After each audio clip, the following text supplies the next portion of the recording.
Et là, donc, on découvre ce livre de Véronique Berger, qui est psychanalyste et qui nous parle des dépendances affectives. Voilà, donc si ça vous plaît, écoutez, vous êtes tous les bienvenus. N'hésitez pas à vous abonner.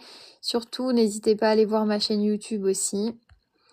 Oui, c'est ça, j'ai été absente parce que, voilà. Donc oui, ça va. C'est juste que j'avais pas mal de choses à faire et le soir, je pouvais pas faire de live. Voilà, donc en tout cas, voilà, j'ai essayé d'être là avant, mais je n'ai pas pu, donc bon. Mais je reprends doucement, voilà. Bienvenue à toi, Camara. Voilà, alors, donc on va commencer la lecture sans tarder. Donc, comme je vous ai dit, on en est au chapitre 5 sur le désamour. Donc, ça parle toujours des parents. On a vu sur ce chapitre, que je vous remontre, voilà, on a lu donc le désamour, donc quand le parent disparaît. Donc une présence fondamentale. On a vu comme l'autrice est psychanalyste, elle partage aussi des témoignages de patients qu'elle a pu suivre, donc en lien évidemment, donc qui ont souffert de dépendance affective. Voilà. On parle du père, de la mère, de l'absence de ses parents, absence physique ou psychique, parce qu'on a des parents qui sont bien présents, qui sont avec nous au quotidien et qui pourtant sont absents, avec qui la relation est très compliquée, qui ne répondent pas aux besoins de l'enfant, qui ne rassurent pas assez, qui ne voient pas l'enfant comme un individu à part entière avec des besoins. Voilà, on a parlé de tout ça, de beaucoup de choses. Voilà, donc quand le parent devient psychiquement absent, voilà, donc voilà, donc on a le parent dépressif, parce qu'attention, l'absence psychique, le fait que le parent est là sans être là, c'est volontaire ou involontaire, c'est conscient, parfois inconscient. Elle parle notamment des parents dépressifs, des parents qui ont vécu des deuils, qui vivent des maladies. Alors attention, c'est pas parce que ces parents sont endeuillés ou vivent des maladies ou sont dépressifs qu'ils sont toujours absents psychiquement. Pas du tout, il y a des parents qui sont quand même, qui réussissent à être présents pour leurs enfants, mais parfois la souffrance dépasse en fait la capacité à pouvoir s'occuper de ses enfants, et donc l'enfant grandit en ayant un rapport avec ses parents ou un des deux parents compliqué, parce que en fait la souffrance du parent prend le dessus sur la relation avec l'enfant. Donc tout ça on l'a vu. On a vu aussi le parent qui va, alors ça c'était sur le chapitre d'avant, mais qui va parentifier l'enfant, qui va justement écouter ses propres besoins avant celui de l'enfant, qui va utiliser l'enfant à ses fins, c'est-à-dire qui va lui demander, qui va le sursolliciter pour beaucoup de choses. Alors on pense beaucoup à tout ce qui est administratif, régler des problèmes, etc. Mais c'est aussi utiliser l'enfant pour répondre aux besoins de présence, pour rassurer le parent. Voilà. Donc il y a aussi toutes ces carences affectives que le parent peut avoir. Et il va demander à l'enfant de justement combler ces manques, ces carences. Donc ça crée des enfants qui ne vivent pas leurs enfances avec innocence et qui n'ont pas la possibilité d'avoir une vraie place dans la famille à part entière, une place d'enfant. Et ça fait des enfants qui ont sans arrêt cette charge de s'occuper du parent, qui vont être parentifiés, et ça peut conduire à énormément de culpabilité pour l'enfant de ne pas réussir à faire évoluer la situation du parent, voire même à le guérir, à le soigner, etc. Ça fait des enfants qui vont toujours essayer de faire plus pour le parent pour que le parent aille mieux. Or, évidemment, ça n'arrive pas puisque si le parent ne décide pas par lui-même d'aller mieux, l'enfant ne pourra rien faire. Donc, ça crée ensuite des adolescents et des adultes qui, du coup, vont avoir parfois ces loyautés ou ne vont pas, vont avoir peur de l'attachement parce que attachement, figure d'attachement veut dire ressentir ces choses qu'ils ont pu ressentir dans la relation qu'ils avaient avec leurs parents. Enfin voilà, il y a beaucoup de choses, donc tout ça, on est en train de le voir là. Voilà. Alors, je regarde vos commentaires. Bonsoir tout le monde. Je remonte. Voilà. Donc, le livre, voilà, c'est sur les dépendances affectives. Alors, je balaye très rapidement, hein, parce qu'évidemment, c'est beaucoup plus précis dans la lecture. Donc, moi, je vous le recommande. Hein, c'est un super livre qui détaille vraiment, qui a été fait par Véronique Berger, qui est psychanalyste. Vous pouvez écouter les replays des lectures sur ma chaîne YouTube, donc n'hésitez pas, vous pouvez aller vous abonner, aller liker les vidéos. Voilà, merci au Rafara. Voilà. Hop, ok, merci. Alors, ok, hop. Bon, très bien, hop, voilà. Bon, si c'est pour, voilà, dire n'importe quoi, on va passer. Ok, donc on va commencer la lecture, donc les dépendances affectives. Alors, je vais commencer la lecture, je vais faire des pauses de temps en temps pour regarder vos commentaires. Comme je vous ai dit, vous aurez le replay sur ma chaîne YouTube, donc n'hésitez pas à aller voir les dernières lectures si ça vous intéresse. Vous aurez aussi les prochaines évidemment. Et je vous donnerai des conseils après pour la lecture. Ok, alors voilà, et n'hésitez pas à tapoter à fond sur le live pendant que je lis. Si on pouvait atteindre les 10-15K de likes, ça serait super. Donc je compte sur vous. Voilà, merci beaucoup. Alors, donc là on en est ici, le parent indifférent. Par ailleurs, nous pouvons repérer une autre manifestation d'absence psychique. Cette fois chez le parent désaffecté ou indifférent. Il s'agit ici de parents retranchés de la réalité profonde et vivante qui les entoure. Tout comme de la leur dont ils semblent avoir perdu ou jeté la clé, et coupés de la dimension subtile, du cœur et de l'esprit. Ils n'expriment pas de tendresse à l'enfant et n'accordent pas d'attention à sa personne ni à son mode intérieur dont la réalité vivante paraît leur échapper. Pour eux, le rôle de parent se circonscrit aux tâches domestiques, à la gestion matérielle de la vie familiale, à une éducation principalement hygiéniste et moraliste. L'implication se situe donc avant tout au niveau de l'exécutif et du fonctionnel. En quelque sorte, cela s'apparente davantage à un rôle de professionnel que de parent. Il en résulte un véritable appauvrissement des échanges et des liens, réduit ainsi à leur minimum dans la relation parent-enfant. L'affection, l'empathie, l'altérité ou la légèreté par exemple semblent appartenir à la catégorie des objets vivants non identifiés. L'image commune qui s'en dégage correspond souvent à celle d'un parent froid, distant, dépeint sous les traits du robot ou du dragon.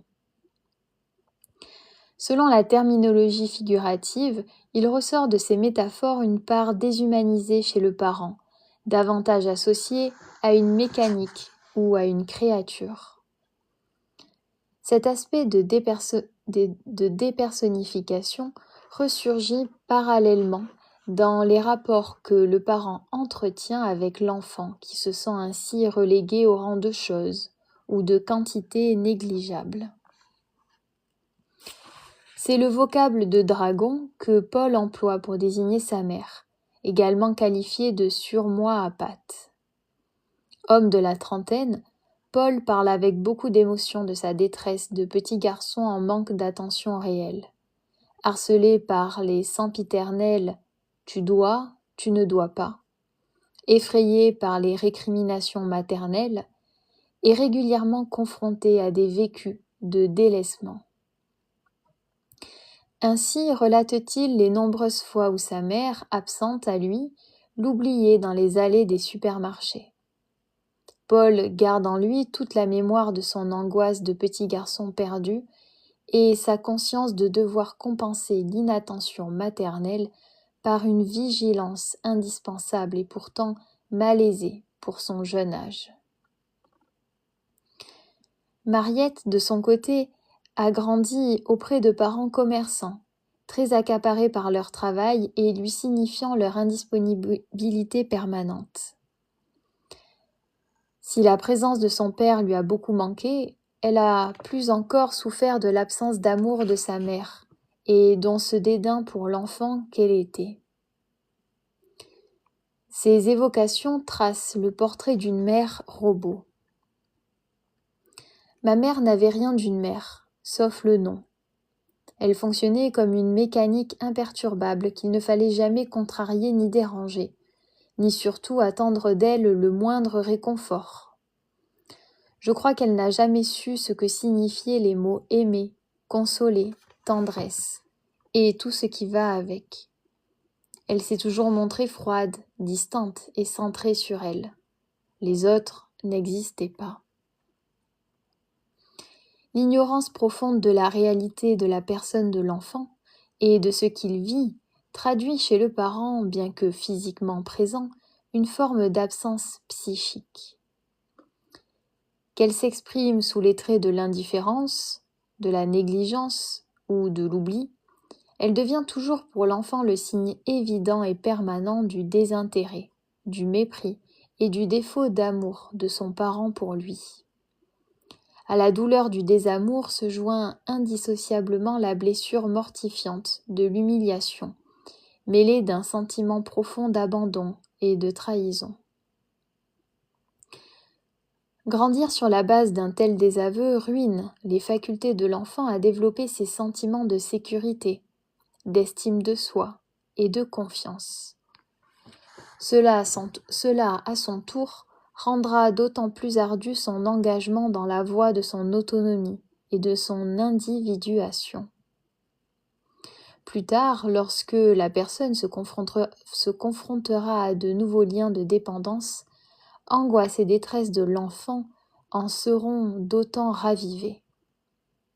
C'est ainsi que, face au spectre de la dépendance, la personne bien souvent n'entrèvera pas d'autre voie que de fuir la relation à l'autre ou de ne pouvoir la vivre autrement que dans le sentiment prégnant de sa propre impuissance et de son dénouement.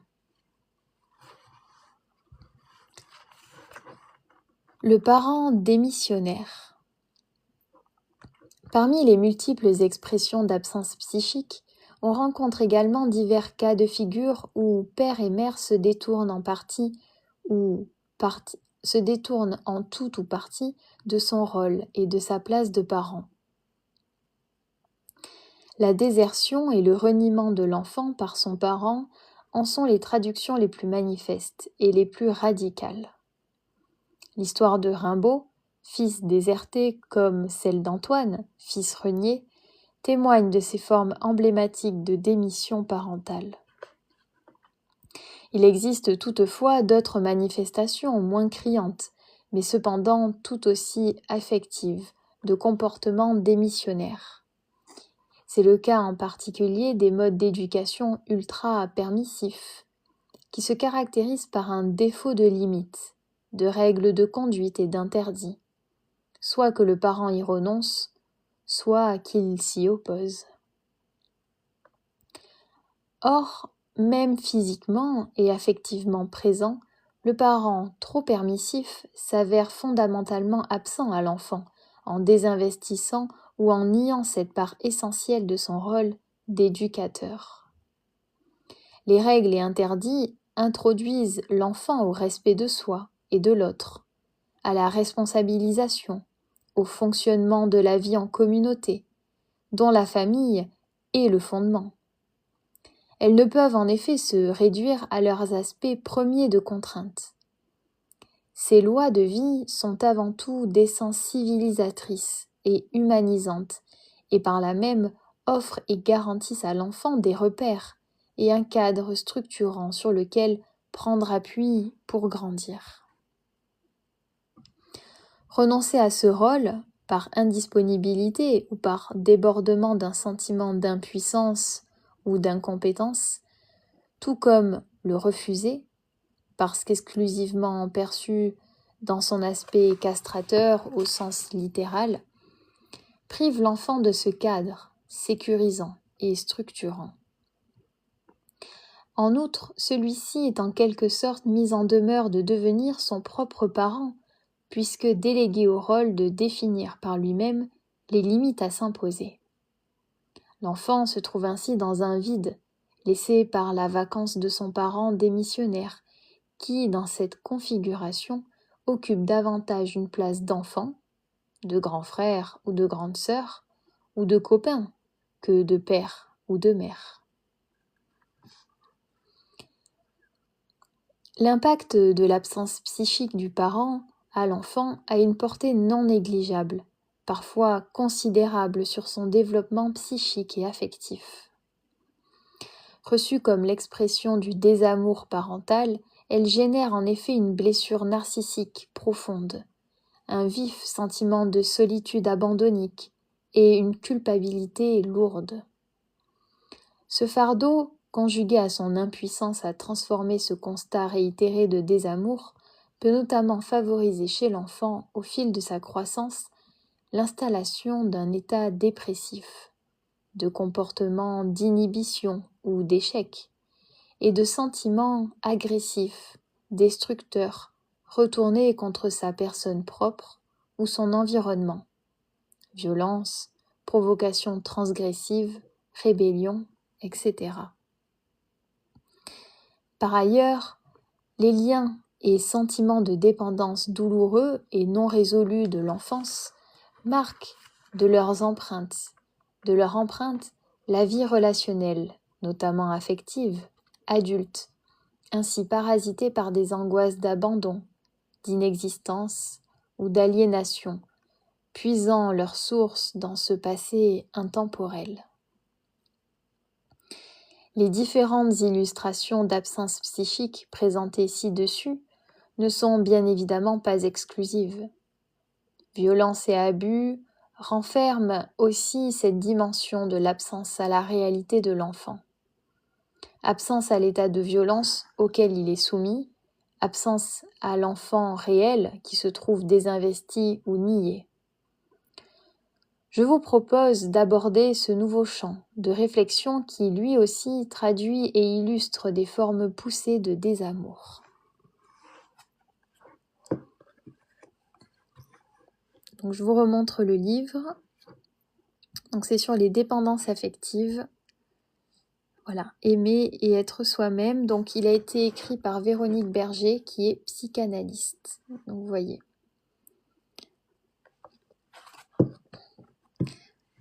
Alors avant de passer à la partie sur les violences et les abus, donc je regarde vos commentaires. Bonsoir tout le monde. Pour toutes celles et ceux qui sont intéressés par ce livre, vous pouvez aller voir les replays des lectures sur ma chaîne YouTube. N'hésitez pas. Voilà. Bonsoir Saba. Bonsoir ALD. Bonsoir tout le monde. Voilà, je suis très contente de vous retrouver ce soir. Bienvenue à tous les nouveaux. Bonsoir Ahmad. Voilà, je regarde vos commentaires, donc n'hésitez pas si vous avez des choses à dire, des questions. Vous pouvez discuter en commentaire. Merci beaucoup à toutes les personnes qui tapotent sur le live. Voilà, bonsoir Abdenour, bonsoir Whitney, Auxilia, bonsoir tout le monde, bonsoir Kia. Ok, donc je continue. I'm from France, avec mon accent. Voilà. Je suis en France. Ok, donc on va continuer. Donc voilà, donc on en est à la partie violence et abus. Alors peut-être juste pour vous remontrer rapidement. Donc là, on en est au chapitre 5. Donc vous voyez, donc ce livre sur les dépendances affectives. Donc la première partie, on a vu comment se traduisaient les dépendances affectives. Donc quels sont les comportements qu'une personne qui souffre de dépendance affective peut avoir. Donc on les a vus, je vous les remontrerai peut-être à la fin quand on aura terminé la lecture. Et là, on en est à la deuxième partie, donc héritage des dépendances affectives, donc la part des autres, c'est-à-dire des parents, des figures parentales, voilà, du cadre, de la famille. Et là, on termine le chapitre 5, donc là, voilà. Donc le désamour, on a lu quand le parent disparaît, quand il devient psychiquement absent, et là on lit violence et abus.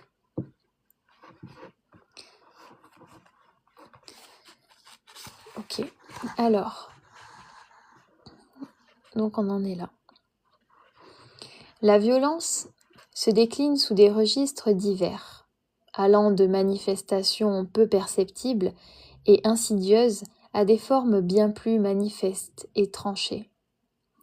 De même varient les degrés et la nature de la violence, qui peut s'exercer sur le plan de maltraitance physique et ou psychique. À cet égard, je souhaiterais souligner deux aspects. Violence physique et violence psychique.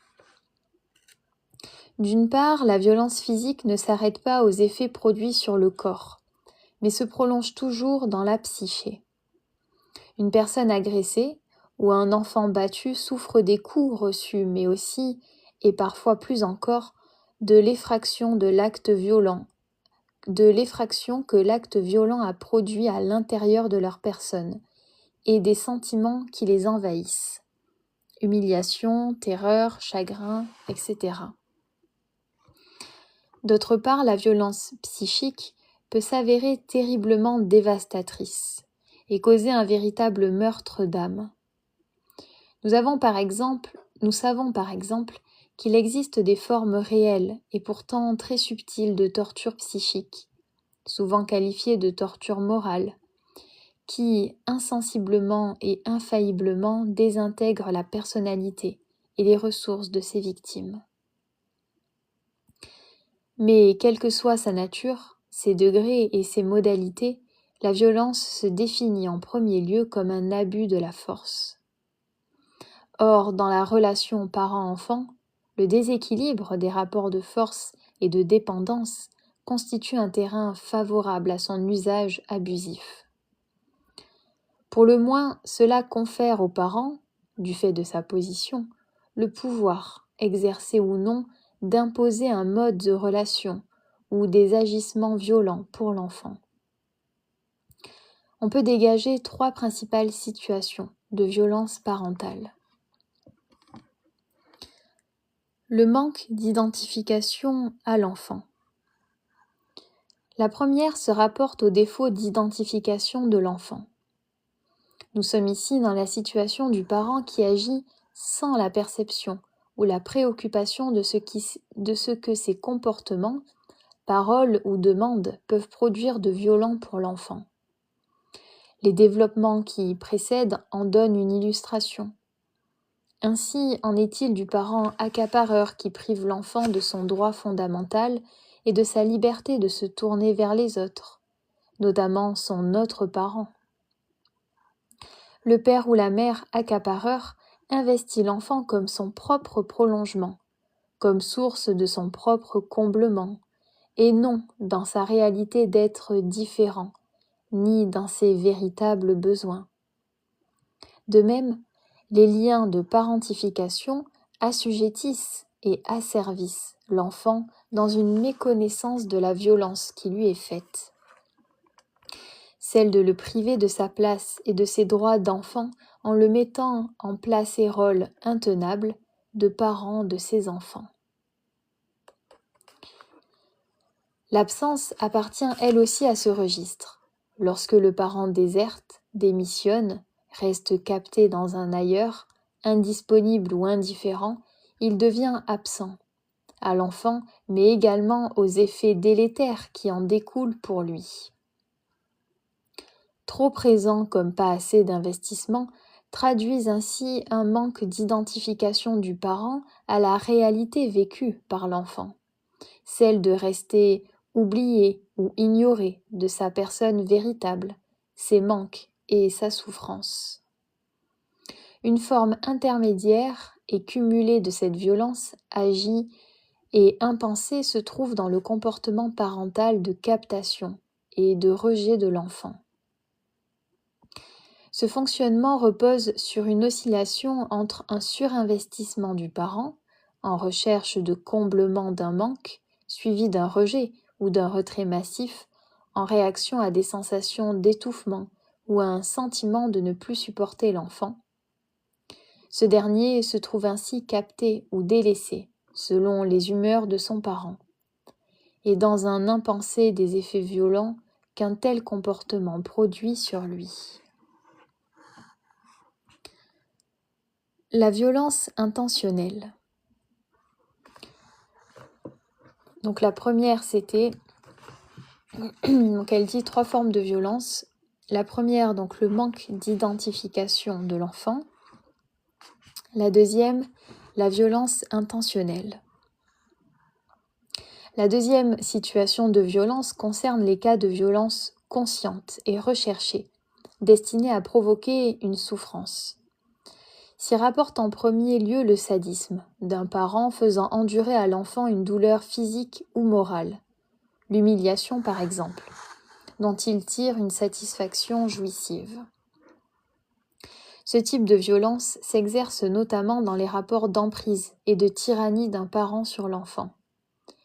Faire souffrir autrui et le maintenir sous sa poigne sont en effet, pour celui qui exerce l'emprise ou la tyrannie, des procédés de confirmation de son pouvoir de contrôle, de domination et d'assujettissement sur l'autre.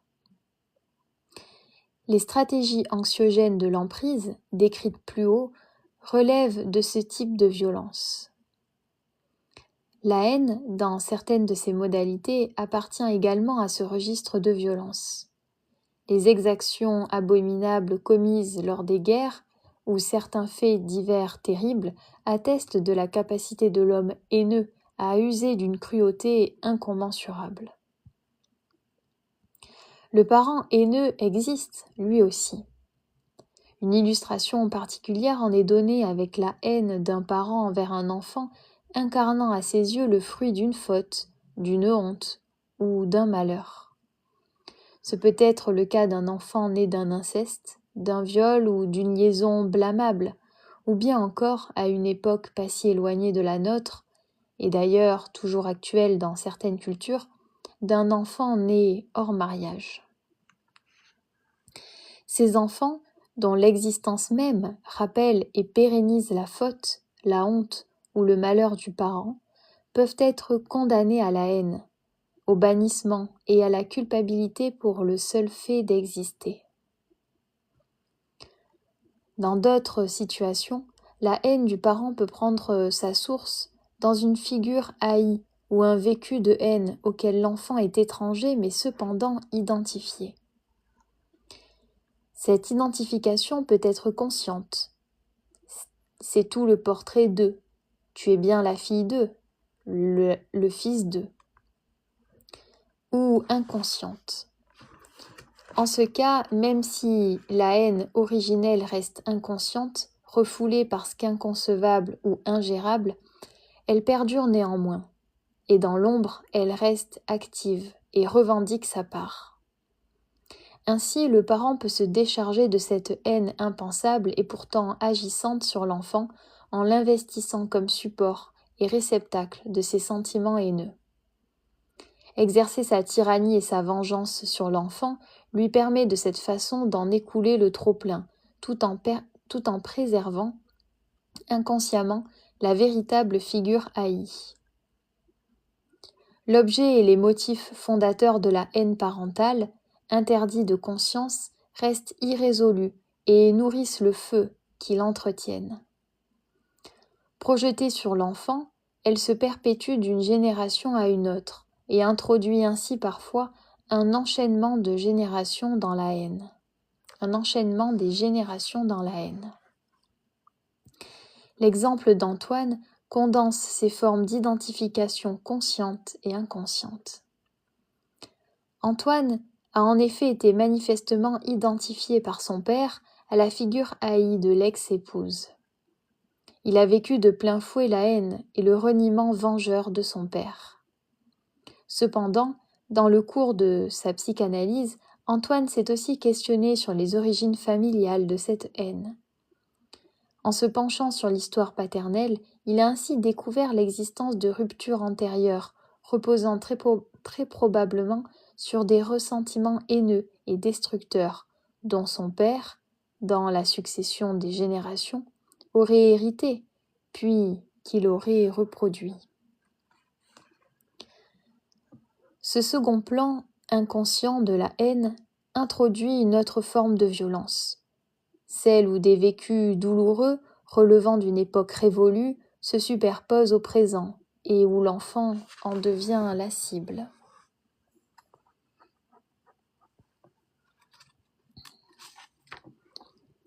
La perception déformée de l'enfant.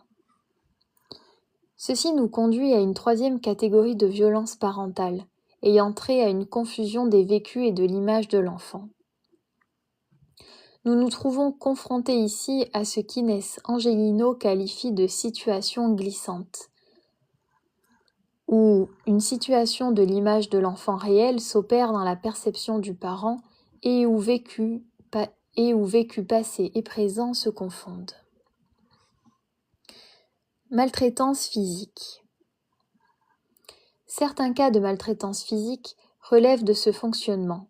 C'est notamment l'exemple des bébés hurleurs et impossibles à calmer, ou qui refusent de s'alimenter. Nous connaissons tous ce côté irréductible du nourrisson qui, à la différence d'un enfant plus âgé, ne peut être raisonné. Cette situation peut éveiller chez certains parents un ressenti insupportable auquel ils répondent par une réaction impulsive de violence, s'apparentant à un fonctionnement stimulus-réponse. Bien souvent, ce débordement chez le parent se rattache à la double confusion à laquelle je me réfère plus haut. D'une part, les cris ou le refus de s'alimenter peuvent réveiller dans la mémoire inconsciente du parent l'écho d'un vécu comparable de sa petite enfance et le propulse dans cette expérience ancienne d'impuissance insoutenable. De même, l'état de dénuement et de grande dépendance du nourrisson peut ressusciter chez lui des sentiments similaires et très angoissants. Par ce phénomène de résonance, une confusion des temps se produit et le parent devient en quelque sorte le petit enfant démuni, en détresse et assailli par une situation qui lui fait violence et qu'il faut à tout prix stopper.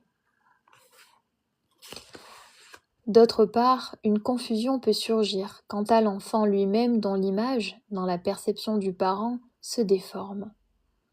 Le bébé hurleur ou anorexique peut brusquement apparaître à son parent démuni et excédé comme un être tout-puissant, difforme, monstrueux ou bien encore être inconsciemment assimilé à une figure de parent terrible, réveillant à son tour la cohorte d'anciens spectres. Ainsi, le débordement de violence d'un parent sur un enfant fait-il bien souvent écho à un ancien état de violence, jamais assimilé psychiquement et resté à l'état brut. La survenue dans le présent d'une situation, fort différente du point de vue de la réalité objective, réactive néanmoins la mémoire inconsciente de l'expérience insupportable. Celle-ci peut relancer la violence originelle et provoquer un passage à l'acte.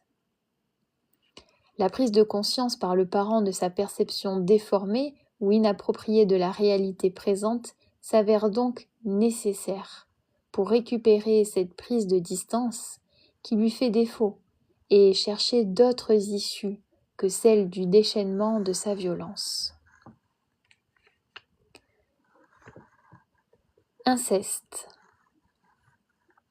Une autre situation de grande violence, où ressurgit la transformation de l'image de l'enfant réel en un autre fantasmé, concerne le registre de la séduction du parent envers son enfant, et dans sa version la plus extrême et la plus terrible, l'inceste. L'enfant n'est plus appréhendé dans sa réalité, mais fantasmé, comme un petit adulte. La confusion ici ne porte pas seulement sur l'image de l'enfant, mais touche aussi aux places, aux rôles, aux générations et aux sentiments avec lesquels le parent joue et manipule l'enfant. Sont en effet amalgamés amour et pulsion, gentillesse et assujettissement, tendresse et sexualité. Une scène du film remarquable et bouleversant Dolores Claiborne est à cet égard saisissante de vérité. Afin de vaincre les résistances de sa fille, le père recourt à la confusion et à la manipulation perverse des sentiments. Répondre à ses sollicitations incestueuses, c'est aimer son papa, être gentil avec lui et lui faire plaisir. Le comportement incestueux d'un parent relève donc d'un fonctionnement éminemment pervers, violent et destructeur. Il traduit le déni absolu des places, des rôles, des droits et des devoirs véritables dans la relation parent-enfant. De même, il nie et méprise l'enfant dans sa réalité de sujet et le réduit à une place d'objet, investi comme un double ou comme une simple projection des fantasmes du parent incestueux. Une des caractéristiques de la perversité consiste dans le renversement du vrai. Ici, le mensonge devient vérité, et la vérité est mensonge. L'enfant abusé est mis en place de complice, ou pire, d'acteur, sur qui le parent incestueux fait porter la cause de son acte. On entend des pères incestueux dire par exemple « elle m'a aguiché » ou « elle me cherchait ». Nous nous trouvons donc en présence d'un fonctionnement profondément altruicide, selon le terme de Bourekba, et qui se traduit par l'attaque contre la filiation, l'attaque contre la dignité, l'attaque contre l'humain. Donc, je vous montre pour les personnes intéressées. Donc, c'est trompe l'amour, des transactions familiales incestueuses au remaillage des liens généalogiques. Une violence inouïe. Les effets de l'inceste sont ravageurs, de l'ordre d'un véritable traumatisme, avec perte des repères notamment spatio-temporels. L'acte incestueux représente une effraction inouïe du corps et de la psyché de l'enfant. Incapable de faire face à la violence brutalement survenue et plus encore de l'assimiler. Cette violence insoutenable et inassimilable produit chez l'enfant une dissociation du corps et de l'esprit. Sidéré par la puissance de l'effraction et impuissant à lutter contre son parent agresseur, l'enfant est réduit à abandonner peu à peu son corps dont finalement il se détache.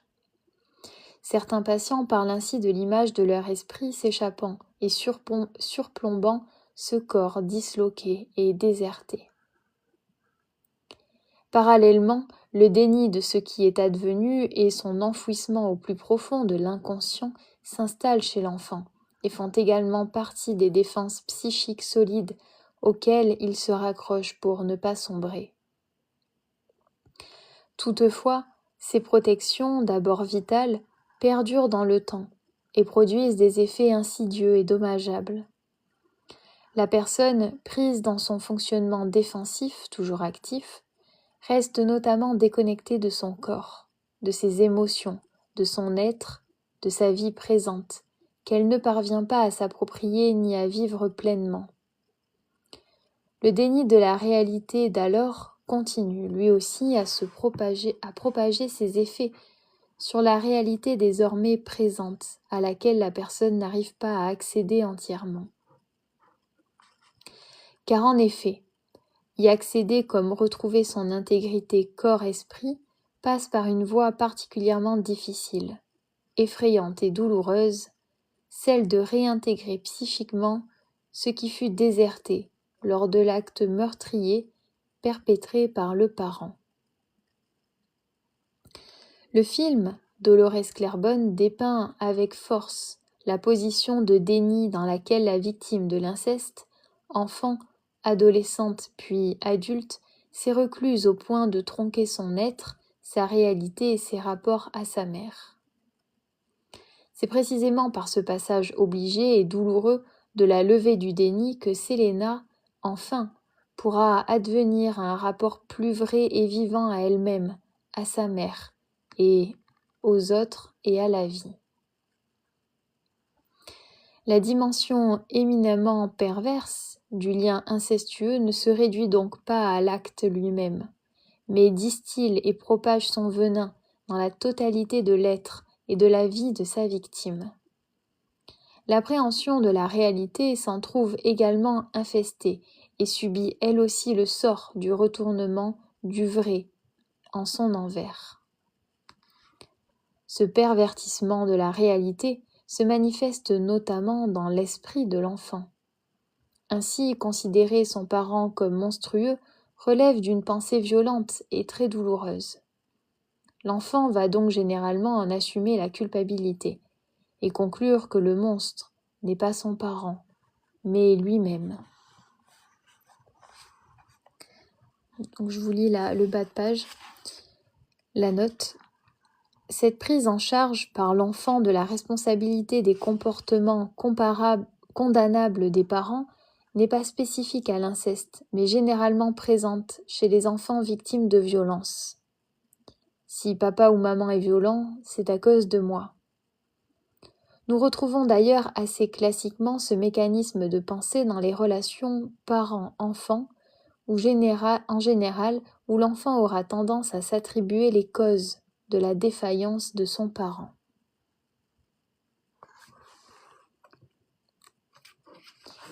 On sait combien il est important pour l'enfant de ménager et soigner ses parents, de répondre à leurs attentes, afin de bénéficier en retour de leur attention et de leur amour dont il a besoin, et de l'amour dont il a besoin.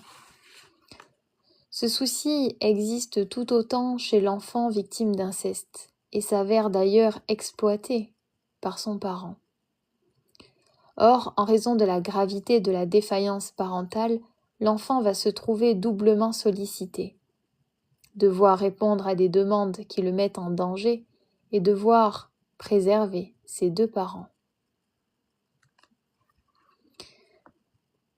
Famille incestueuse. Les origines du silence. Pris dans des conflits d'amour et de loyauté envers tous les deux, ainsi que dans des paradoxes ingérables, l'enfant très souvent renonce à lui-même et protège ses parents, s'enfermant dans le silence. Ainsi, la réalité profonde de nouveau s'inverse. Ce ne sont pas les parents qui veillent sur le bien-être de leur enfant et le protègent, mais l'enfant qui tient ce rôle et devient le parent de ses parents. Se pose ici la question de l'autre parent. Qu'en est-il de ce parent chez qui, au cœur de sa propre famille, se déroule le drame de l'inceste? Certains d'entre eux en prennent conscience et décident de protéger leur enfant en danger, bien souvent en se séparant de leur conjoint et ou en les dénonçant. D'autres savent mais se taisent et se font ainsi les complices criminels de leur conjoint incestueux. Enfin, dans une grande majorité des cas, les témoignages parlent de la situation d'ignorance dans laquelle l'autre parent est resté. Les témoignages auxquels je me réfère portent sur des pères ou beaux-pères incestueux. Les mères incestueuses existent elles aussi, mais les témoignages sont bien plus rares. Cette ignorance paraît proprement stupéfiante, car comment ne pas capter certains signaux d'alarme ? Là encore, une majorité de témoignages se rejoignent sur l'existence de mères peu maternelles ou très accaparées, et n'ayant pas ou plus de sentiments ni de sexualité avec leur conjoint. Elles demeurent sourdes au mal-être de leur enfant, mais également à ses appels lorsqu'il tente, y compris à l'âge adulte, de faire part de ses questionnements. Face à ces interpellations, elles restent dans l'évitement de la prise de conscience et de la connaissance auprès de l'enfant des agissements incestueux subis. Méconnaissance et surdité laissent ainsi poindre l'existence d'une complicité inconsciente du parent ignorant avec son partenaire incestueux. L'impact sur l'enfant est là aussi considérable, puisqu'il se trouve doublement abandonné et nié. Cependant, comment concevoir un tel désistement complice ? L'approche, sous l'angle de la dimension familiale, apporte un éclairage et peut fournir des éléments de réponse. Tout d'abord, l'enfermement dans l'insu peut s'envisager comme une tentative du parent ignorant de se préserver d'une honte, d'une atteinte à l'image de soi et du groupe familial auquel il appartient, et plus profondément encore, d'une mesure de bannissement qui pèse sur le parent incestueux et la famille. Par ailleurs, la clinique de l'inceste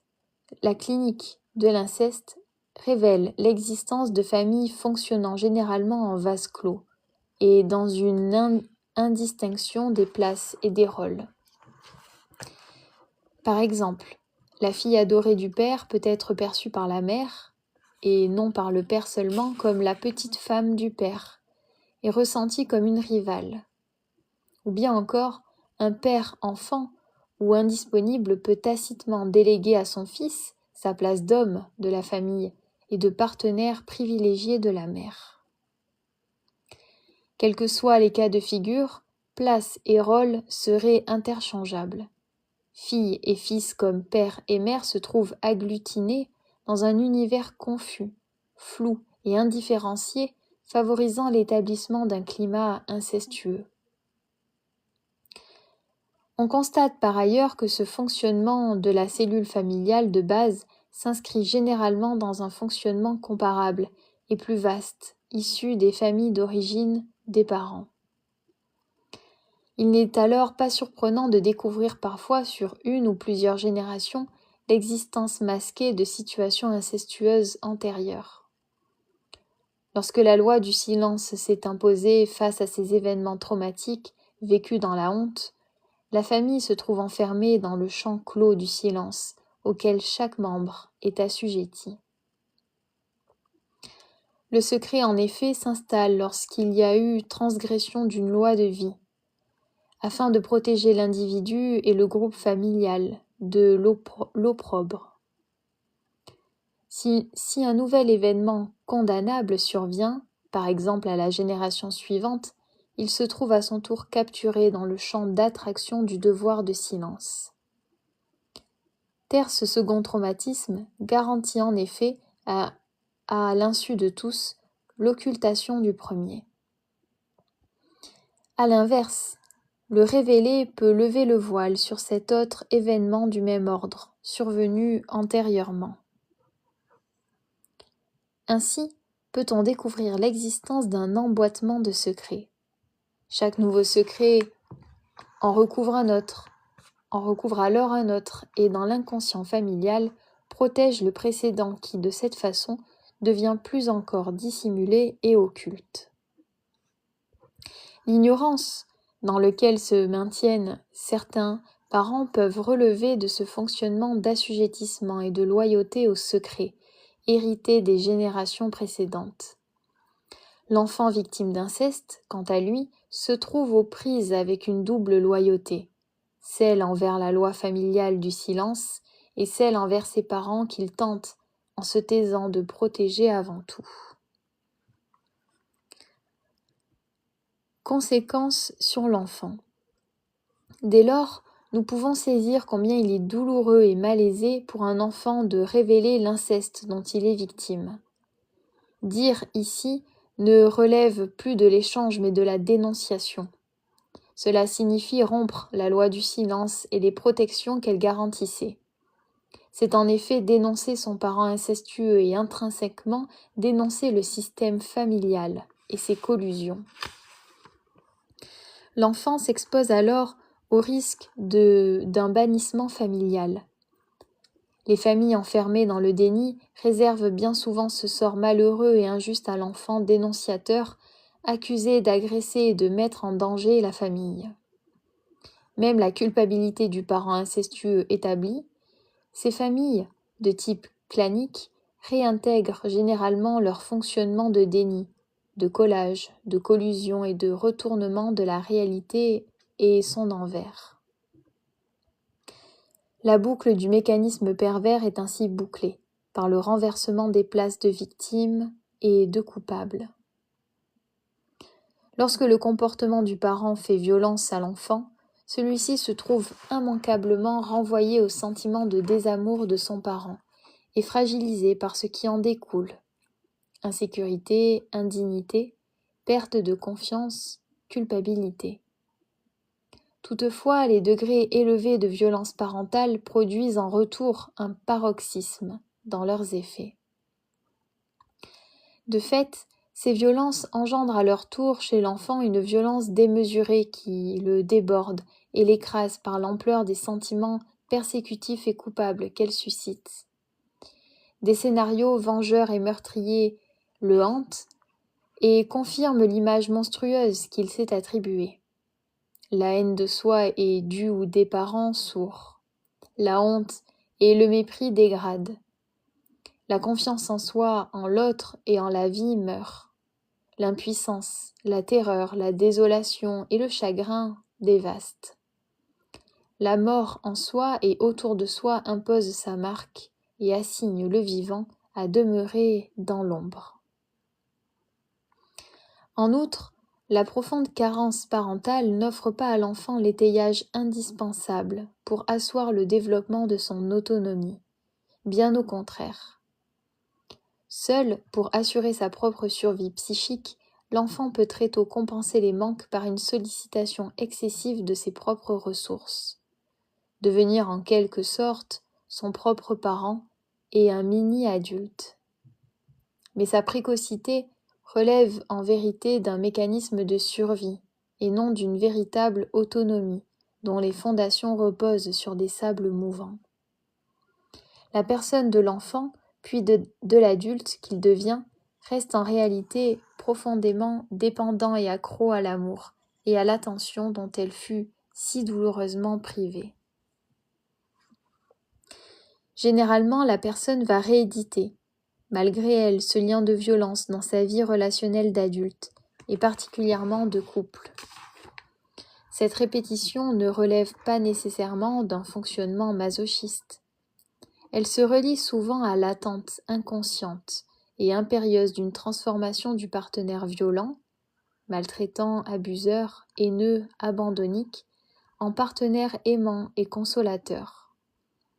La personne transfère du parent terrible et, à son insu, la charge de réparer l'image du parent monstrueux et de l'enfant dévasté.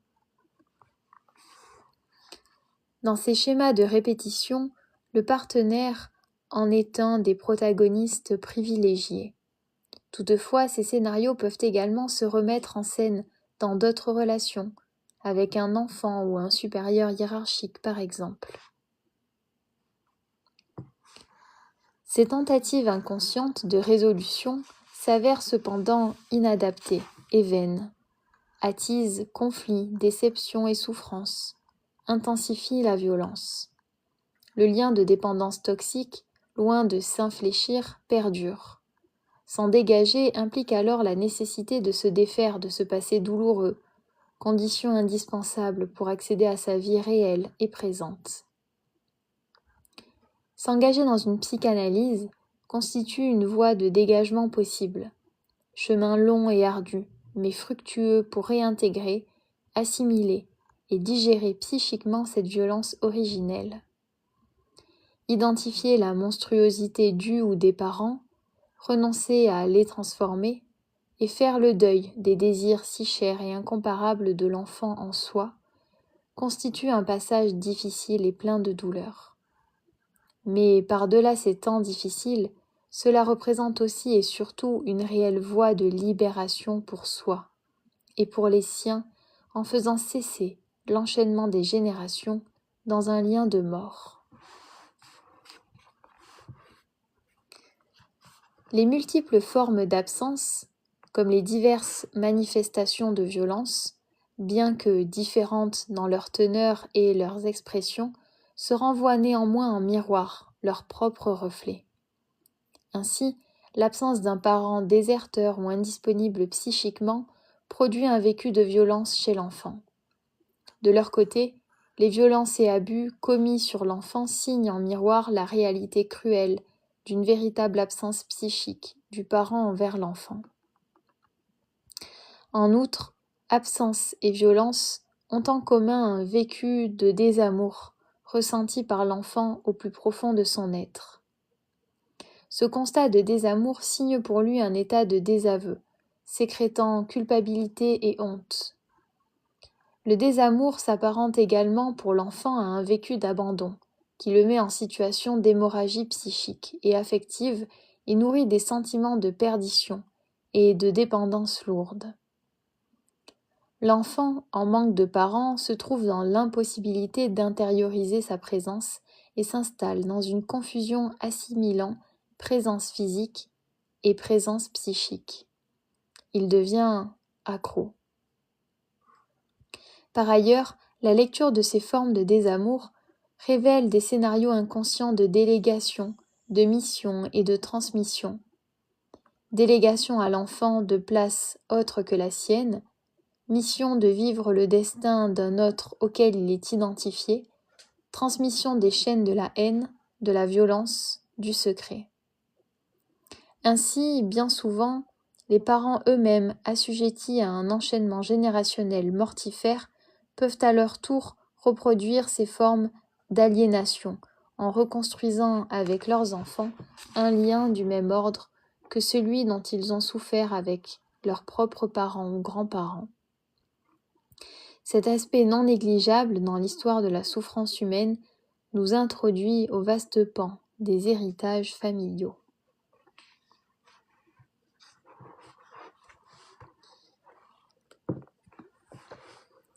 Donc voilà pour le chapitre 5 du livre sur les dépendances affectives. Donc le chapitre 5, c'était le désamour.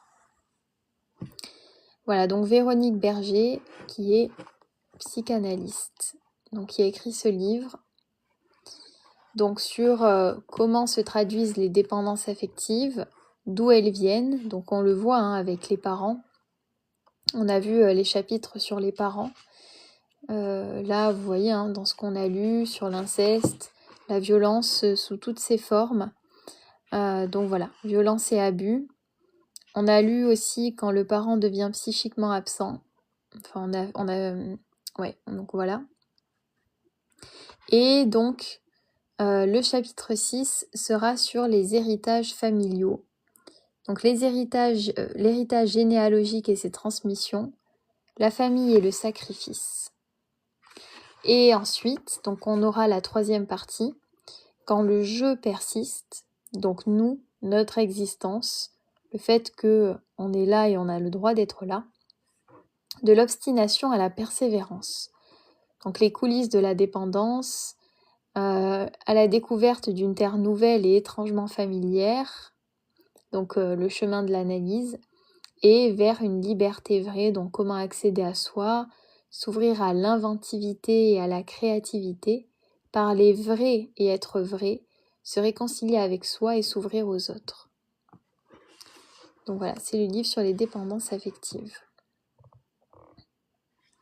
Donc vous pouvez le retrouver dans ma bio si vous voulez. N'hésitez pas, vous avez le lien si vous voulez regarder le résumé, les avis, voilà. Alors je remonte les commentaires. Voilà, bonsoir tout le monde, bienvenue à tous ceux qui découvrent le live. Le mouton noir, exactement. Le mouton noir, donc la personne qui va couper ses loyautés familiales toxiques, c'est cette boucle qui va aller dénoncer certaines pratiques ce que l'enfant a vécu, ce qu'elle a pu voir aussi autour d'elle. Le mouton noir, mais finalement, est-ce qu'on a envie d'être ce mouton qui ressemble aux autres? Pas toujours. Et c'est normal. Et ça demande beaucoup de courage, c'est pas facile. Donc voilà. Tout à fait, le guérisseur, la guérisseuse de la lignée. Exactement. Voilà. Donc l'idée, c'est vraiment d'aller couper avec tous ces fonctionnements toxiques, de violence, d'abus, pour ne pas reproduire à son tour ou voir les autres continuer à reproduire tous ces schémas voilà, dégueulasses, toxiques. Voilà. Donc tout ça, on est dans la bienveillance en tout cas. Voilà. Oui, oui, oui, exactement. Donc on est sur un live. Oui, on respecte voilà, les commentaires de chacun.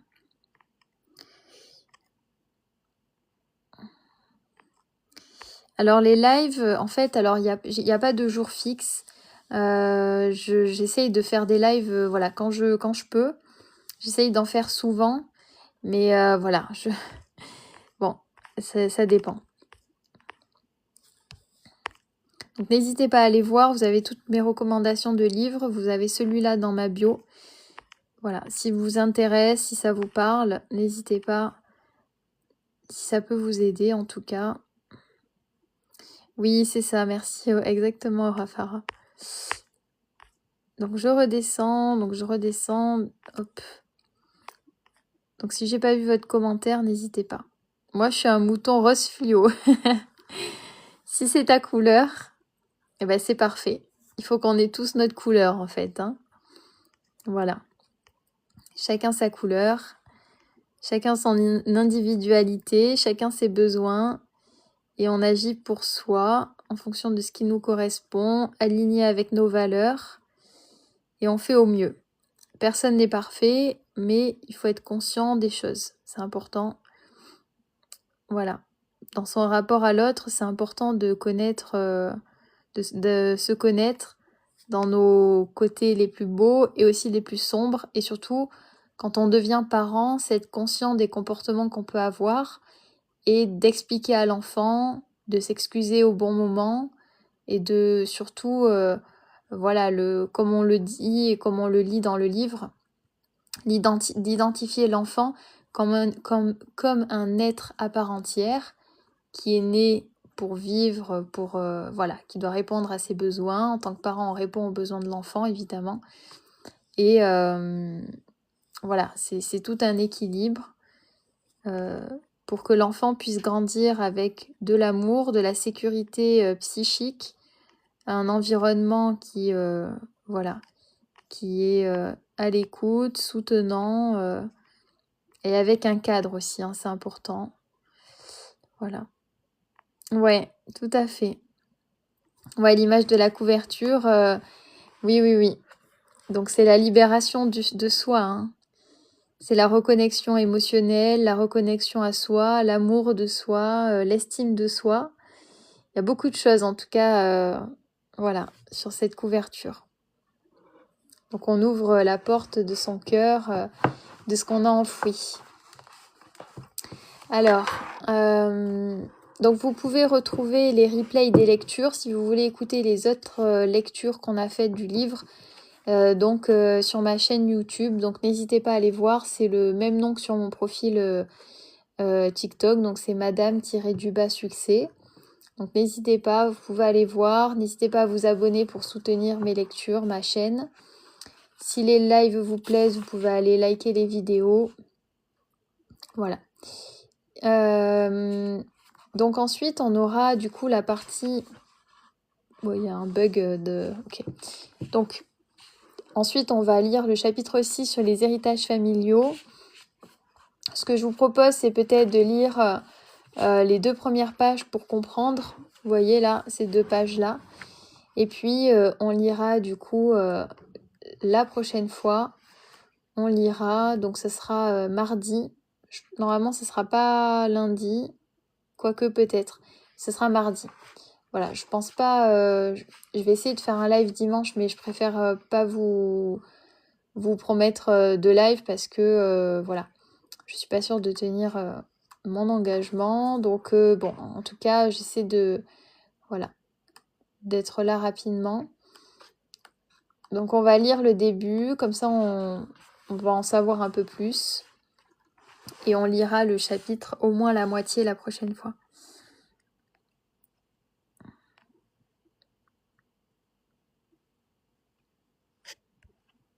Ok, je regarde vos commentaires. Hein. Voilà. Ah, toi, Kergui, tu l'as en PDF. Ben super. Voilà. Donc c'est vrai que vous pouvez les avoir en PDF. Vous pouvez les avoir en Kindle, vous savez, sur les tablettes. Voilà. Alors, donc je commence. Donc là, on va juste lire les 2 pages sur le chapitre sur les héritages familiaux. Et puis, on aura terminé la lecture pour ce soir. Voilà. Donc les héritages familiaux, donc le chapitre 6. La famille représente le prototype de toute entité groupale. Le petit humain y prend naissance et s'initie au fonctionnement de la vie en communauté. Elle constitue son terreau des origines, ainsi que son ancrage dans une identité familiale qui le précède, à laquelle il appartient et qui participe à l'instauration de son identité propre et le relie à l'ensemble des membres qui la composent. Ainsi, le groupe familial et son histoire préexistent à tout individu qui en est issu et fonde le socle sur lequel il se construira. Quelle que soit la qualité et la nature des liens propres aux familles, un phénomène d'attachement et de rattachement s'impose et perdure, y compris quand il y a eu altération ou rupture des liens familiales, des relations familiales. Les racines familiales restent inscrites en chacun de nous, et l'héritage de ces racines demeure actif. Être coupé ou privé de sa famille n'abolit en rien les origines dont nous sommes issus. I. Bozormeninagi, excusez-moi pour la prononciation, souligne cette particularité et note à ce propos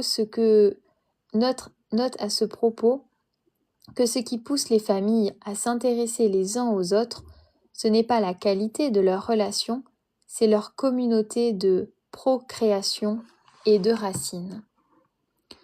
Comme nous l'avons vu, il existe de façon masquée mais réelle un phénomène de transmission des traumatismes et blessures restés inassimilés chez les ascendants et dont l'enfant hérite d'une manière ou d'une autre. C'est pourquoi un certain nombre de psychanalystes partagent une conception semblable à celle de Serge Tisseron, selon qui l'approche en termes d'influence entre générations, d'héritage familial et de fantômes éclaire l'intensité des symptômes en les plaçant sous le signe de nécessités psychiques qui n'engagent pas le sujet seul, mais aussi ses ascendants et ses proches, dans une dynamique psychique intersubjective. Cette approche complète et enrichit l'approche freudienne traditionnelle de la constitution des symptômes. Donc, je vais peut-être le relire parce que c'était peut-être un peu compliqué. Donc je finis juste. L'héritage de nos parents et ascendants ne se limite donc pas au patrimoine mobilier et immobilier, ni aux gènes, mais concerne également le patrimoine généalogique. Par ailleurs, tout comme en endroit des successions où l'héritage comprend également les dettes du défunt, le passif généalogique est lui aussi transmissible. Dès lors, en quoi consistent ces héritages ? Comment et pourquoi sont-ils transmis ? Quels sont leurs impacts, notamment sur le plan des dépendances affectives ? Donc c'est ce qu'on verra la prochaine fois. Donc voilà, ce qui nous explique, c'est que même si on coupe avec notre famille, peu importe la relation familiale que l'on a, eh bien on porte un héritage généalogique. On porte des expériences en nous Alors ça a été prouvé, hein, dans nos gènes, on peut porter des traumatismes, on peut porter des maladies, évidemment, bon voilà. Des expériences passées qui sont ancrées en nous. Je pense qu'il y aura encore des études qui nous montreront au fil des années que vraiment les expériences de nos ancêtres sont ancrées en nous. Pourquoi? Parce que en fait, voilà, ce sont en fait, c'est des expériences qui, notamment sur les expériences traumatiques, ne sont pas guéries, ne sont pas soignées. Le corps, en plus, il y a un impact sur le corps physique, de par exemple, les taux de stress trop élevés. Donc, il peut y avoir ça peut se transformer en maladie. On a, par exemple, les dépressions, des choses comme ça qui sont léguées de génération en génération. Et comme je trouve, et elle le dit très bien, c'est un héritage où on a ce qui est positif et les dettes, ce qui est aussi négatif et ce que l'on porte. Donc voilà, donc on va voir en quoi consistent ces héritages, comment et pourquoi ils sont transmis, quels sont leurs impacts, notamment sur le plan des dépendances affectives. Voilà, donc les transmissions, on peut regarder un petit peu, hein. Les mythes familiaux, ça c'est très intéressant aussi. C'est toutes les croyances partagées par la famille qui met en mots, en images, une figuration et en signification ce qui relève de l'énigmatique. Voilà. Donc toutes les histoires que la famille se raconte, porte, ça va être aussi toutes les valeurs familiales, entre guillemets, qui sont portées et qui peuvent être un fardeau quand on ne choisit pas de porter les mêmes. Ça peut être, voilà, ça peut être en termes d'éducation, héritage culturel, enfin, il y a beaucoup de choses. Voilà, le mythe de la famille idéale. Donc, il y a aussi cette idée de passer pour peut-être, alors on va voir, hein, mais une famille idéale on l'a vu, hein, avec l'inceste, mais cette culture du silence. Voilà. La famille victime, donc il y a ça aussi, hein, très intéressant. Le malheur, destin de la famille. Donc voilà, vous avez peut-être souvent entendu parler, dans notre famille, on n'a jamais de chance. Il n'y a que des malheurs, il y a par exemple beaucoup de suicides, des dépressions, il peut y avoir des faillites, de la pauvreté, etc. Donc ça, c'est aussi, voilà, hein, ça fait partie des héritages. Je pense qu'on verra petit à petit que rien n'est figé, que on a tous la possibilité de couper avec ces héritages, voilà, parce qu'il y a beaucoup de croyances. Donc, au-delà de ce qu'on peut mesurer, par exemple en termes de maladies ou psychiquement qu'on peut constater, par exemple dans les dépressions, voilà, il y a aussi beaucoup de voilà. Voilà, donc la famille et le sacrifice, l'offrande faite à l'ancêtre, donc porter aussi, hein, les choix familiaux, les loyautés familiales, voilà. Donc voilà, l'enfant voleur de vie, donc on va voir de quoi ça parle. Donc tout ça on verra la prochaine fois. Voilà, une pensée sacrifiée, celui par qui le changement advient, le mouton coloré, voilà, à chacun sa couleur. Et comme je dis souvent, à chacun sa couleur, parce que le plus beau, c'est très souvent les arcs-en-ciel, hein, il faut de tout, on se complète, on n'est pas obligé d'être des copier-coller. Voilà, donc les héritages familiaux, donc c'est ce qu'on lira la prochaine fois. Hop.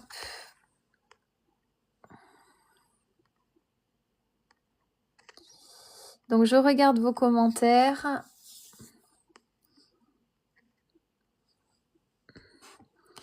Hop, je remonte un petit peu.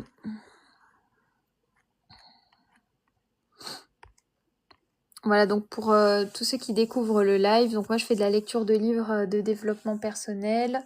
Je fais du coaching pour femmes aussi sur sur tout ça, chemin de vie, les loyautés familiales, l'estime de soi, l'enfant intérieur, voilà, un peu tout ça. Et voilà, donc vous pouvez retrouver les lectures sur ma chaîne YouTube.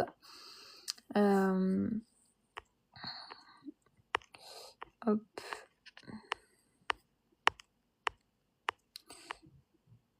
Merci Sophia, merci beaucoup.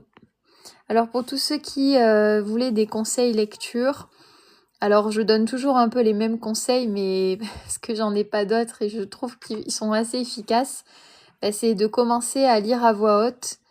Alors pas forcément à voix haute, mais au moins de chuchoter, hein, s'il y a des gens autour de vous, et de le faire régulièrement. Voilà, si possible tous les jours, un petit peu, d'apprendre petit à petit. Voilà, lire à voix haute, ça permet en fait de solliciter tous les sens, ça permet au cerveau de bien comprendre les mots, la phrase, ça permet de rester concentré et ne pas calculer en nombre de pages, mais en temps de lecture. Moi, c'est ce que je vous conseille parce que si vous vous dites je vais lire 20-30 pages, mais que ça vous prend beaucoup de temps, vous allez vite peut-être être découragé. Et moi, je vous conseille plutôt de lire, de vous dire, bon, bah là, je vais lire, allez, 15 minutes. Voilà, 15 minutes par jour. Ça passe très vite. Et peu importe le nombre de pages que vous allez lire, de toute manière, comme vous allez progresser, vous allez voir qu'en 15 minutes, vous allez lire de plus en plus rapidement, de plus en plus de pages. Et si ça commence à vous passionner, bah, vous allez lire peut-être plus longtemps, vous allez voir que le temps passe plus vite. Voilà, et commencez à lire des choses qui vous intéressent vraiment. Vous n'êtes pas obligé de lire des choses difficiles. Voilà. Commencez par, ça peut être des romans, des mangas, des BD, des livres de développement personnel. Enfin voilà, ça peut être de tout. Voilà. Et vous allez voir que petit à petit... Après, vous pouvez aussi lire comme je le fais vraiment à voix haute ou en mode théâtre. Vous pouvez faire la lecture à quelqu'un aussi, hein. En tout cas, c'est vraiment aussi la régularité, hein. C'est lire souvent. Plus vous vous exercez, c'est comme tout, hein. Plus on s'exerce et plus on s'améliore. Donc voilà. En général, c'est les conseils que je donne. Ceux qui sont là souvent sur les lives, voilà, les ont entendus plusieurs fois, quoi.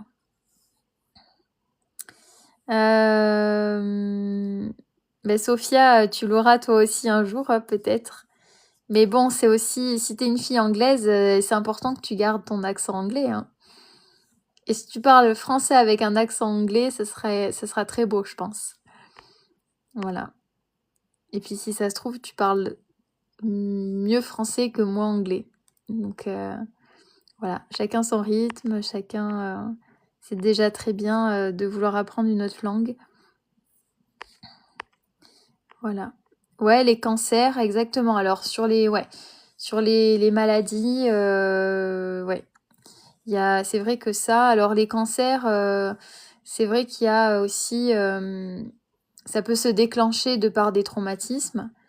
Voilà, le corps, voilà, il y a un impact sur le corps.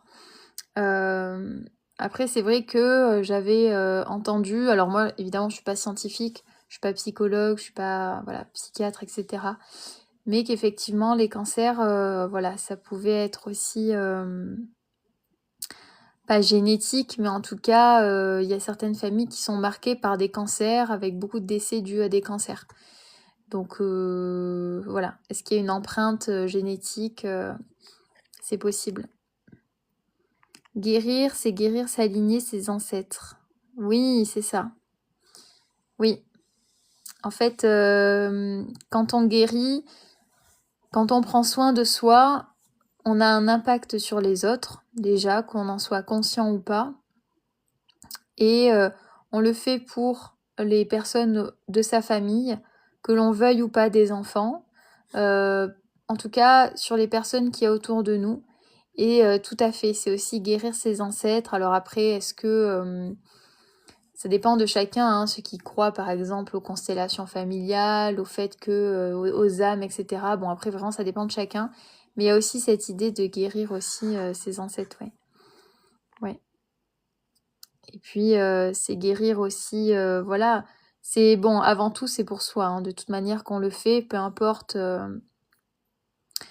voilà, la relation que vous avez eue avec vos parents, vos grands-parents, arrière-grands-parents, que vous souhaitiez les guérir ou pas, déjà on le fait pour soi. Et vous verrez que il y aura de la lumière aussi sur votre entourage.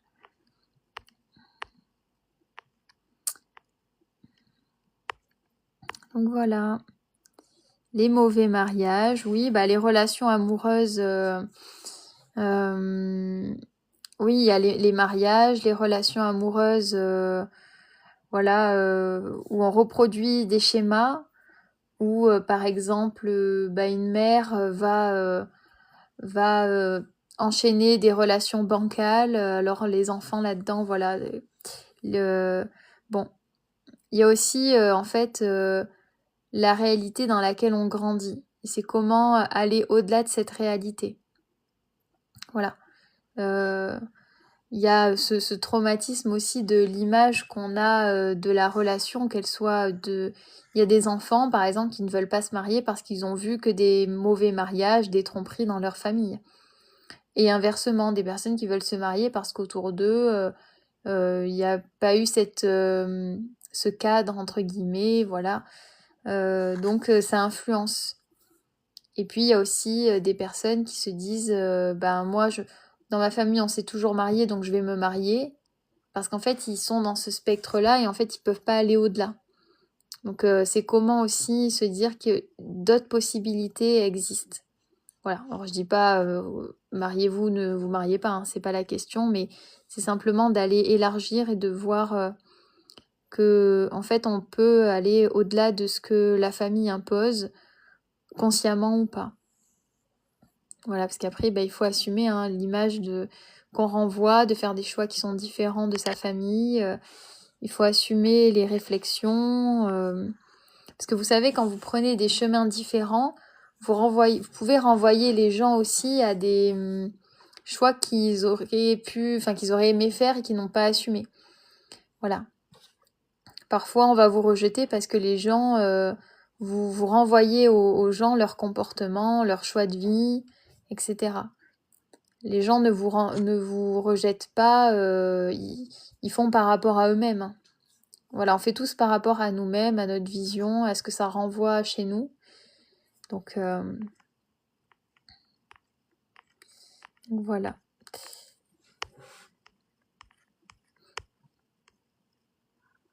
Le cancer peut être génétique. Dans ce cas, les descendants doivent faire un test oncogénétique. Voilà, ok. Merci Leïla. Voilà. Yes. Donc effectivement. Merci. Voilà. Coucou Marina. Voilà, bonsoir tout le monde. Donc pour tous ceux qui découvrent le live, donc là on a terminé la lecture. Donc on a terminé le chapitre 5 sur donc le désamour. Donc on lit, je me suis fait un mal. Donc on lit, voilà, là on est sur la partie sur les parents, les héritages familiaux, qui du coup sont portés ou qui ont un impact sur les enfants, sur nous en tant qu'enfants. Et après, en fait, c'est comment on grandit avec tout ça.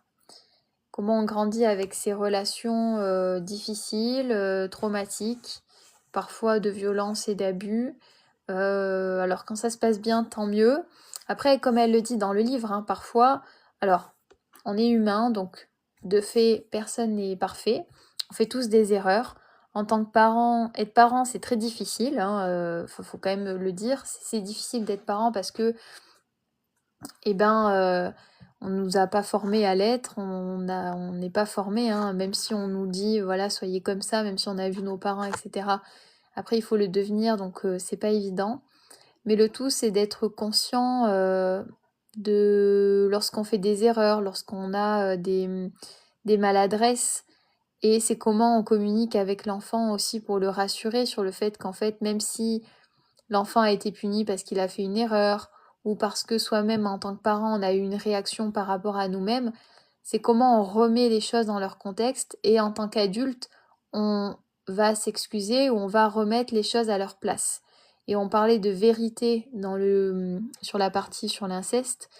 Quand le mensonge devient la vérité, en fait, c'est ça, c'est que du coup, c'est en tant que parent, l'obligation en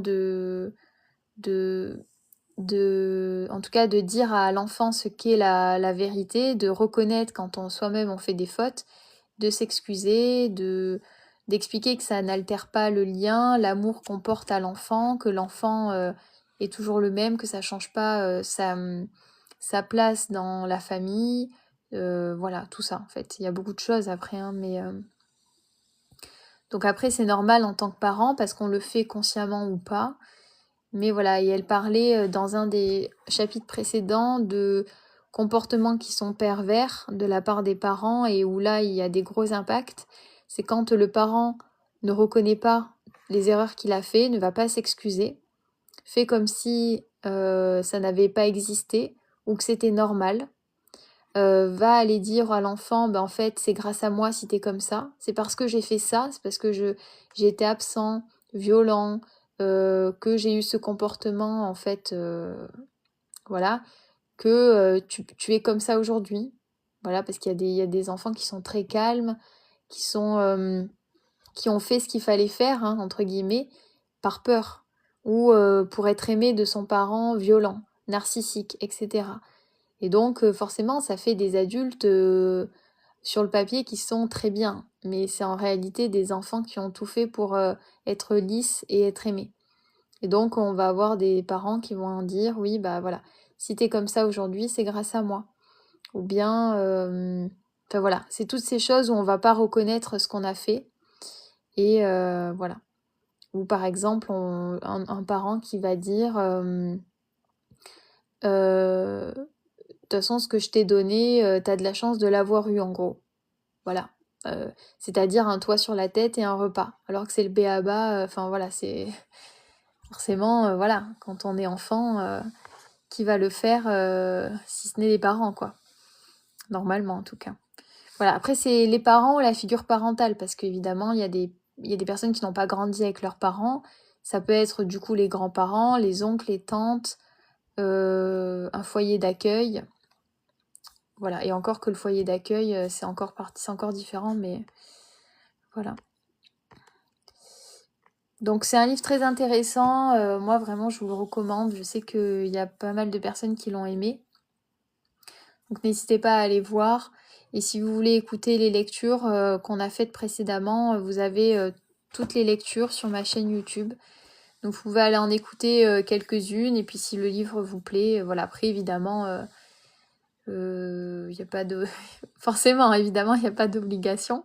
Mais c'est surtout que, voilà, si ça vous parle et que vous avez besoin d'aller creuser, de poser des mots aussi sur ce que vous avez vécu, c'est pas mal. Voilà, c'est bien de pouvoir... Voilà, quand on a grandi dans ces environnements, quand on est déconnecté un peu de ses émotions, quand le parent n'a jamais légitimé, enfin, n'a jamais reconnu ce qu'il a fait, ou que l'entourage n'a jamais voulu reconnaître, c'est difficile en tant qu'adulte de poser des mots aussi. Et c'est là où ce type de livre peut être intéressant parce que ça vous permet d'éclairer un vécu et de poser des mots, même si derrière bon, les mots ont un sens, mais en tout cas ça peut vous parler, quoi. Voilà. Coucou à... oui, ah bah la lecture est terminée. Mais je vais mettre le replay. Voilà, je vais le mettre ce soir, le replay sur ma chaîne. Donc tu pourras l'écouter demain si tu veux. Demain soir ou voilà. Le syndrome de la gentille perfectionniste. Oui, oui, oui, oui, oui. Voilà. Si tu fais pas les choses parfaitement, tu vas devoir en porter les conséquences. On ne t'aime pas si tu ne fais pas les choses parfaitement. Si les choses ne sont pas faites dans... Voilà, ce sera à toi de gérer tout ça. Donc il y a aussi où je fais les choses parfaitement, comme ça on va m'aimer. Voilà, si je suis gentille, si je fais ce qu'on attend de moi, mes parents me porteront de l'attention ou ne seront pas violents. Voilà. Ou je cherche la perfection et en fait, je ne m'autorise pas à faire des erreurs pour oser et faire des choses. Donc, je vais toujours chercher la perfection parce que je suis dans un mode aussi d'échec, entre guillemets. C'est-à-dire que je ne me lance pas jusqu'au bout. Voilà. Il y a plein de choses. C'est vrai que ça dépend après de chacun. C'est à creuser, évidemment. Moi, ce que je vous dis, c'est des pistes à creuser. Merci, Brain Beauty. Comment faire un résumé de roman de manière très simple? Willette, en fait, c'est pas le sujet du live, mais en plus, comme je suis pas une spécialiste là-dessus, je pourrais pas t'aider.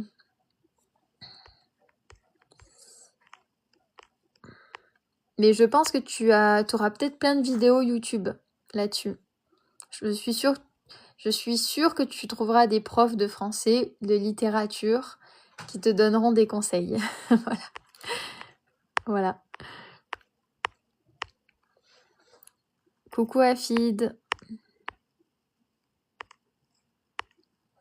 Hop, je redescends dans les commentaires. Voilà, donc j'espère en tout cas que la lecture vous a plu. Ou en tout cas que voilà, que ça vous a intéressé. Donc n'hésitez pas à vous abonner à ma chaîne YouTube pour soutenir voilà, ces lives, ces temps de lecture. Vous pouvez activer les notifications comme ça, alors vous pouvez le faire sur TikTok dans mon profil, mais vous pouvez aussi le faire sur YouTube, comme ça, voilà. Lorsque je publie une vidéo, si vous n'avez pas suivi le live, vous pouvez la regarder. Vous n'êtes pas obligé de... Alors, vous voyez, mes vidéos, elles durent sur YouTube, elles durent 1h30, 1h, de 1 à 2 heures, parce que c'est la totalité du live, mais vous pouvez écouter que la lecture, enfin voilà. Vous n'êtes pas... Oui, et oui, il y a aussi, merci à... oui, il y a aussi, je fais des méditations sur ma chaîne YouTube. Donc il y a 2 méditations, mais voilà, l'idée c'est de vous proposer aussi, voilà, parce que moi je fais aussi pas mal de méditations. Je voulais vous proposer des méditations guidées sur des thématiques. D'ailleurs, n'hésitez pas à aller commenter ces vidéos. Si vous voulez me proposer des sujets qui vous intéressent, je peux tout à fait faire des méditations sur des sujets voilà, que vous aimeriez justement aller travailler en méditation, quoi.